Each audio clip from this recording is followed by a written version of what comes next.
اکرام وحدہ لا شریک مالک کائنات اور خالق ارض و سما کے لیے لاکھوں کروڑوں درود و سلام اس ہستی اقدس و مقدس کے اوپر جن کا نام نامی اسم گرامی جناب محمد الرسول اللہ صلی اللہ علیہ وآلہ وسلم ہے۔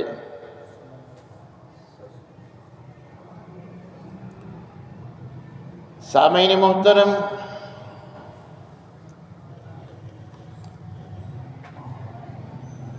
ہم زندگی میں اور ہماری نجات کے لیے ہمارا ایمان کس قدر اہم ہے،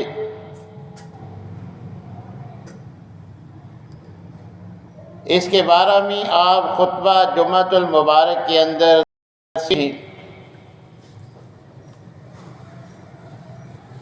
آج انشاءاللہ العزیز گزشتہ خطبہ کی ہی تناظر میں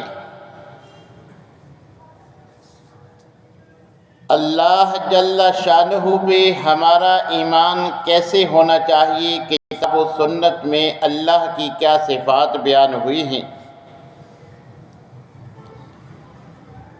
اور اس کے ساتھ ہم نے اپنے بارے میں بھی غور و خوض کرنا ہے کہ کیا ہمارا عمل ہماری زبان سے دعوے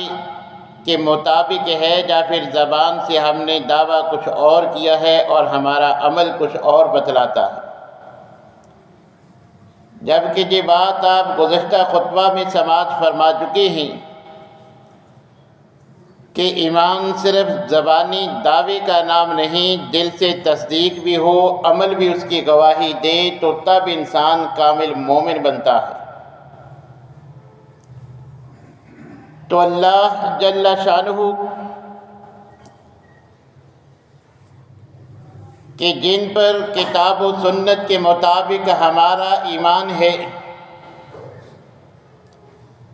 کہ اللہ تبارک و تعالی تمام عیوب و نقائص سے پاک ہیں، اور ہم ان تمام اللہ کی ذاتی اور فعلی صفات پر بھی ایمان رکھتے ہیں جو اللہ نے قرآن میں یا نبی کریم علیہ السلام نے اپنے فرمان میں اس کا ذکر کیا ہے، اور ہم اللہ تبارک و تعالیٰ کے اسماء و صفات کے بارے میں کتاب و سنت کے دلائل کی روح سے یہ عقیدہ اور ایمان رکھتے ہیں کہ اللہ نے جو بھی اپنی ذاتی یا صفاتی صفات بیان فرمائی ہیں، ہم نہ ان کا انکار کرتے ہیں اور نہ ہی ان کو کسی سے تشبیہ دیتے ہیں، اور ہمارا ان صفات کے بارے میں یہ عقیدہ ہے کہ یہ صفات جیسے اللہ کی شیان شان ہیں ویسے ہیں، ہم کسی سے ان کو تشبیہ نہیں دیتے، اور نہ ہی اللہ کی قرآن میں یا پیغمبر کے فرمان میں اللہ کی صفات کی ہم تعویل کرتے ہیں کہ نہیں ذکر تو اس کا ہے مگر مراد یہ نہیں، اس سے یہ مراد ہے، جیسا کہ بعض لوگوں نے اللہ کی بیان کردہ اللہ صفات کی ہیں کہ جہاں اللہ نے اپنے لیے ید کا ہاتھ کا ذکر کیا ہے وہاں مراد قوت ہے، ہاتھ نہیں۔ ہم کتاب و سنت کے مطابق ایسی تعویلات بھی نہیں کرتے، بلکہ جو صفات اللہ نے بیان کی ہیں ہم ان ذاتی اور صفاتی تمام پر کما حقہ ایمان رکھتے ہیں۔ یہی اہل السنہ کا، یہی نبی کریم علیہ السلام کے صحابہ سے لے کر آج تک امت مسلمہ کی حق و افراد کا عقیدہ نظریہ ہے۔ تو اللہ تبارک و تعالیٰ پر ایمان توحید کی تینوں اقسام کو اچھی طرح سمجھنے کے بعد اپنے اعمال بھی اسی کے مطابق بنانے چاہیے۔ اللہ کی الوہیت کے بارے میں کتاب و سنت کے دلائل کی بنا پر ہمارا عقیدہ ہے کہ صرف اللہ ہی معبود برحق ہے۔ حقیقی اور برحق معبود صرف اللہ احکم الحاکمین ہے۔ اللہ کے علاوہ کوئی الوہیت میں اس کا ساجی یا شریک نہیں۔ وہ اکیلا ہی تمام ظاہری اور باطنی عبادات کا مستحق ہے۔ کوئی بھی ظاہری و باطنی ایسا فعل جس کا تعلق عبادت کے ساتھ ہے وہ صرف اللہ کے لیے خاص ہے، غیر کے لیے نہیں ہو سکتا، کیونکہ اللہ تبارک و تعالیٰ نے قرآن کریم میں سینکڑوں مرتبہ اپنی توحید کا ذکر کیا ہے، اور سینکڑوں انبیاء، لاکھوں انبیاء اور رسل اسی بات کو ہم تک پہنچانے کے لیے اللہ نے مبعوث فرمائی ہیں کہ اللہ اکیلا ہے، اس کا کوئی ساجی اور شریک نہیں، جس پر کتاب و سنت کے سینکڑوں دلائل موجود ہیں۔ صرف دو مقامات کا ذکر کر کے اپنی بات کو آگے بڑھاتا ہوں۔ اللہ تبارک و تعالیٰ فرماتے ہیں وَإِلَٰهُكُمْ إِلَٰهٌ وَاحِدٌ لَا إِلَٰهَ إِلَّا هُوَ الرَّحْمَٰنُ الرَّحِيمُ۔ اور دوسرے مقام پہ سورہ اعراف میں فرمایا اعبدوا اللہ ما لکم من الہ غیرہ۔ اور اس کے علاوہ بھی بے شمار قرآن کی آیات اللہ کے اکیلے کی عبادت اور غیر اللہ کی ہر قسم کی پرستش سے منع کرنے پر دلالت کرتی ہیں۔ توحید الوہیت کی طرح توحید ربوبیت میں بھی جیسے اللہ جل شانہ نے سورہ زمر میں اعلان فرمایا ہے کہ اللہ خالق کل شیء وہو علی کل شیء وکیل، کہ کائنات کا رب ایک اللہ ہی ہے، وہ اکیلا ہی سب کا خالق و مالک ہے، تمام امور کی تدبیر کرنے والا، موت و حیات کا، زندگی اور موت کا مالک، نفع و نقصان کا مالک، عزت و ذلت کا مالک، ہر چیز پہ قدرت رکھنے والا، ہر چیز کو جاننے والا، ہر چیز کو روزی فراہم کرنے والا، اور اللہ ہی کا یہ اختیار ہے، اللہ جو چاہتا ہے وہ کرتا ہے، جس کا ارادہ فرماتی ہے لفظ کن کہہ کر اس کا وجود پیدا کر دیتے ہیں۔ اسی طرح اللہ کی اسماء و صفات کے بارے میں ہمارا یہ عقیدہ ہے، اور ہر مومن کا کتاب و سنت کے دلائل کی روح سے ایسا ہی نظریہ اور عقیدہ اور ایمان ہونا چاہیے کہ وہ تمام صفات، وہ تمام اسماء حسنہ جو اللہ تبارک و تعالیٰ نے اپنے بارے میں قرآن میں ذکر کیے ہیں، یا نبی کریم علیہ الصلاۃ والسلام نے ان کا ذکر فرما دیا، ان میں اللہ تبارک و تعالیٰ کا کوئی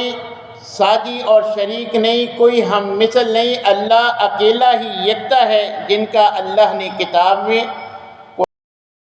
قرآن علیہ الصلاۃ والسلام نے اپنی احادیث میں جن کا ذکر فرمایا ہے کہ اللہ کا یہ وصف ہے، اللہ کی یہ صفت ہے، اللہ کا یہ اختیار ہے، تو ہمارا ایمان ہے وہ اکیلا اللہ ہی کا اختیار ہے، اس میں کوئی اللہ کا ساجی اور شریک نہیں،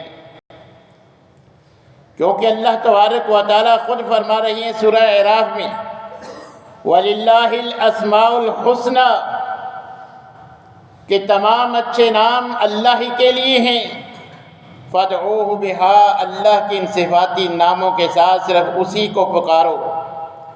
اور نبی کریم علیہ السلام نے بھی واضح فرما دیا کہ ان للہ 99 اسما، کہ اللہ کے 99 ایک کم 100 صفاتی نام ہیں۔ من احصاها، جو ان کو شمار کرتا ہے، یاد کرتا ہے، حفظ کرتا ہے، ان صفات کے مطابق اپنا عقیدہ بناتا ہے، دخل الجنہ،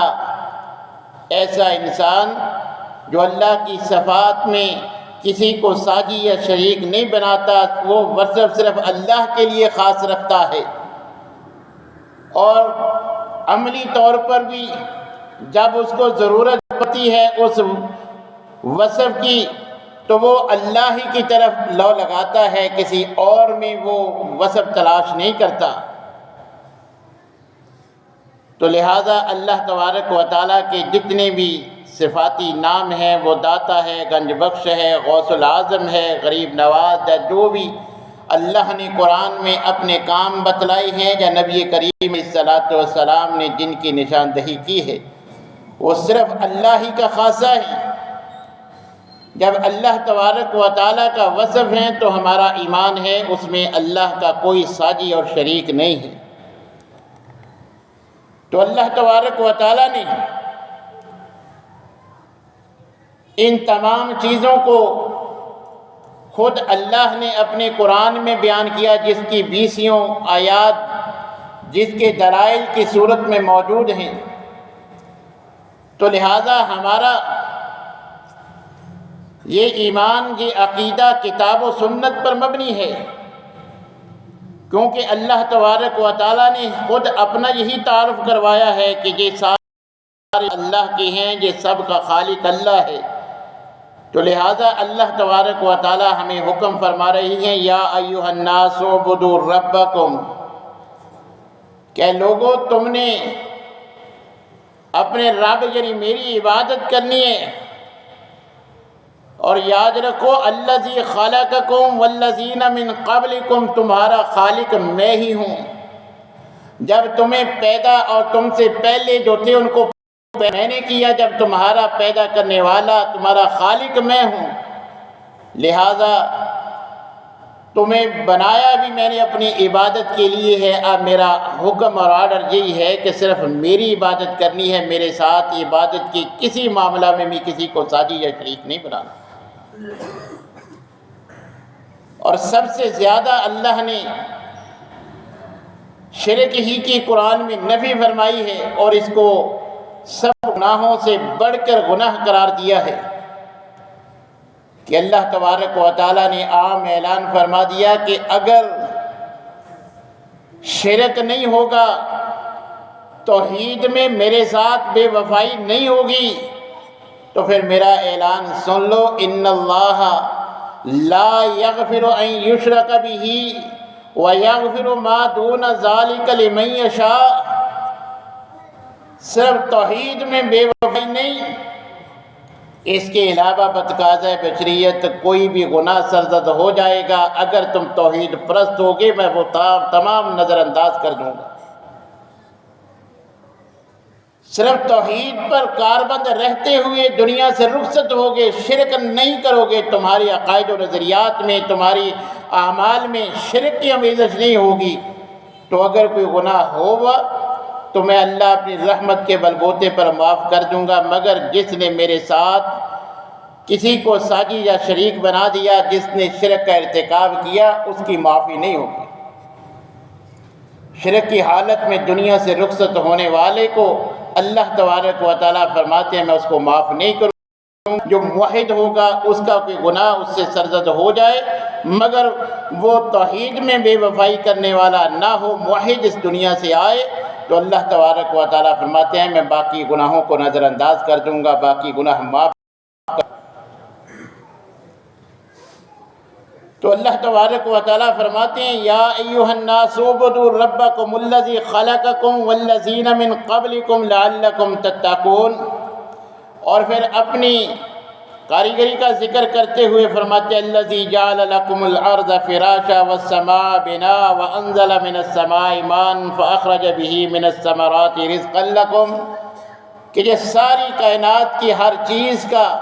جو تمہارے نفع کے لیے، تمہارے فائدے کے لیے، وہ سورج ہو، وہ چاند ہو، وہ ستارے ہوں، وہ زمین ہو، وہ آسمان ہو، آسمان سے بارش کا برسنا، زمین سے تمہارے لیے رزق کا اگنا، مختلف اقسام کے پھل فروٹ سبزیاں، یہ سارا کچھ، اس سب کا خالق میں اللہ احکم الحاکمین ہوں۔ کہیں اللہ فرماتے ہیں قل اللہم مالک الملک تؤتی الملک من تشاء وتنزع الملک ممن تشاء وتعز من تشاء وتذل من تشاء بیدک الخیر انک علی کل شیء قدیر۔ ہر چیز پر میری قدرت، عزت و ذلت کا مالک بھی میں، موت و حیات کا مالک بھی میں، تمام امور کی تدبیر کرنے والی میں، اور خالق و مالک بھی اکیلا میں ہی ہوں۔ اسی لیے تو نبی کریم علیہ السلام بھی اپنی امت کی رہنمائی کرتے ہوئے فرماتے ہیں کہ یاد رکھو اذا سألت فاسأل اللہ، جب کوئی ضرورت پڑ جائے سوال کرنے کی تو اللہ احکم الحاکمین سے سوال کرو۔ وَإِذَا اسْتَعَنْتَ فَاسْتَعِنْ بِاللَّهِ، کہ اپنا طرز عمل ایسا بناؤ کہ جب بھی ما فوق الاسباب تمہیں مدد کی ضرورت پڑے، کسی مردہ کو تم نے یا جس کی بیعت کر چکے اس کو نہیں پکارنا، بلکہ نبی کریم علیہ السلام فرماتے ہیں ما فوق الاسباب، اگر تم نے مدد مانگنی ہے وہ صرف اللہ سے مانگنی ہے، اور اپنا عقیدہ یہ بنا لینا ہے کہ وَاعْلَمْ أَنَّ الْأُمَّةَ لَوِ اجْتَمَعَتْ عَلَىٰ أَن يَنْفَعُوكَ بِشَيْءٍ لَمْ يَنْفَعُوكَ إِلَّا بِشَيْءٍ قَدْ كَتَبَهُ اللَّهُ لَكَ۔ یہ تمہاری نظر میں جو بزرگ ہیں جن کو تم نے جو ہے وہ ان کی سنی سنائی کرامات کی بنا پر ان کو جو ہے وہ ان کی بیعت کر بیٹھے ہو، ان کو اپنا مرشد بنائے بیٹھے ہو، اللہ تبارک و تعالیٰ کے محبوب پیغمبر عقیدے کی اصلاح فرماتے ہوئے فرماتے ہیں یاد رکھو یہ ایک دو پیر، یہ ایک گدی تو دور کی بات، یہ سارے پیر فقیر مل جائیں، یہ سارے سلسلے مل جائیں، ان پیروں کے سارے مرید بھی مل جائیں، بلکہ ساری انسانیت بھی جمع ہو جائے، اگر وہ تمہیں کسی معاملے میں نفع پہنچانا چاہیں، اللہ کی رضا نہیں ہے تمہیں وہ نفع پہنچنے کی، تو یہ ایک آدھا پیر فقیر تو بعد کی بات ساری انسانیت میں مل جائے، حالانکہ انسانیت میں انبیاء اور رسل بھی موجود ہیں، صحابہ تابعین سب موجود ہیں، سب اچھے برے انسانیت میں موجود ہیں۔ تو نبی کریم علیہ السلام ہماری اصلاح فرماتے ہیں کسی ایک کی بیعت کر کے تکیہ کر لینا، جی سمجھ لینا کہ اب مجھے جو ہے وہ عبادت کی ضرورت نہیں، مرشد بچا لے گا، تو فرمایا تمہارا عقیدہ ایسا ہونا چاہیے کہ ساری انسانیت بھی مل جائے، سارے پیر فقیر یہ سارے گدی نشین صاحب مل کر بھی تمہیں نفع نہیں دے سکتے، نفع صرف اللہ دے سکتا ہے، نفع نقصان کا مالک اللہ ہے۔ اور ساتھ فرمایا کہ جیسے ساری انسانیت مل کر نفع نہیں دے سکتی، اسی طرح ساری انسانیت مل کر نقصان بھی نہیں کر سکتی۔ اور دوسرے مقام پہ حضرت معاذ کو نبی کریم علیہ السلام فرماتے اتدری ما حق اللہ علی العباد وما حق العباد الی اللہ، کہ معاذ کیا تو جانتا ہے، تجھے اس بات کا علم ہے کہ بندوں پر اللہ کا کیا حق ہے، اور پھر بندوں کا اللہ پر کیا حق ہے؟ تو حضرت معاذ فرماتے ہیں قلت اللہ و رسول عالم، کہ اللہ اور اس کا رسول ہی زیادہ جانتے ہیں۔ تو پھر نبی کریم علیہ السلام نے فرمایا کہ بندوں کا حق یہ ہے کہ صرف اللہ کی عبادت کریں، جو زبان سے اقرار کیا، جس کی دل سے تصدیق کی، اب عملی طور پر بھی ویسے ہی کریں۔ اب بندوں کا حق یہ ہے کہ جو اللہ عقیدہ ہے عمل اس کے مطابق رکھیں، اور پھر ایسے بندوں کا اللہ پر حق یہ ہے کہ اللہ ان کو عذاب سے اپنی پناہ میں رکھے، ان کو جہنم سے بچائے، ان کو جنت عطا فرمائے۔ تو اب ہم دیکھیں کہ ہم اللہ پر ایمان تو رکھتے ہیں کہ اللہ ہمارا رازق ہے، جیسے اللہ نے قرآن میں بیان کر دیا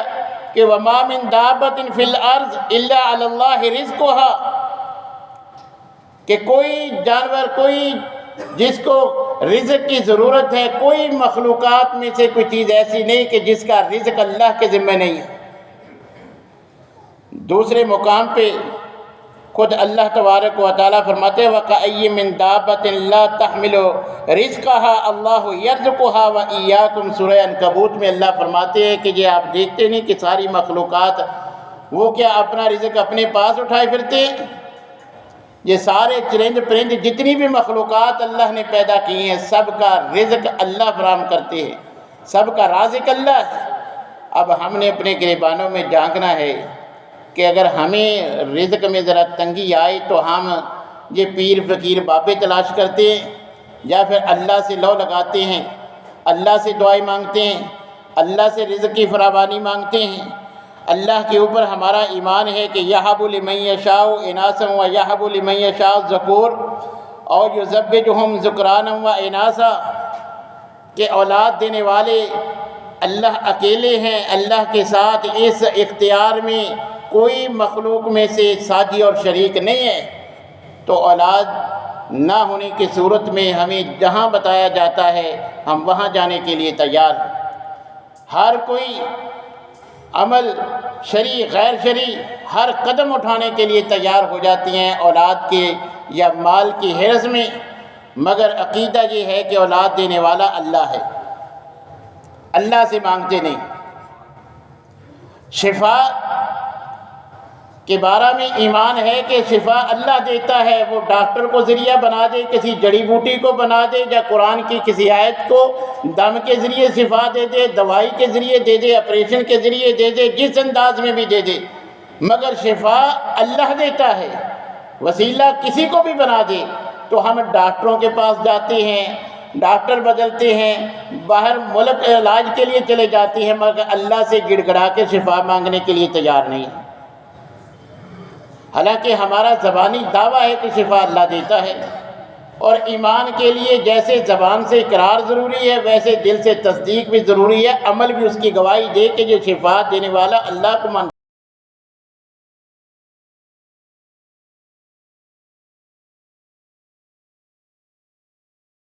صفت میں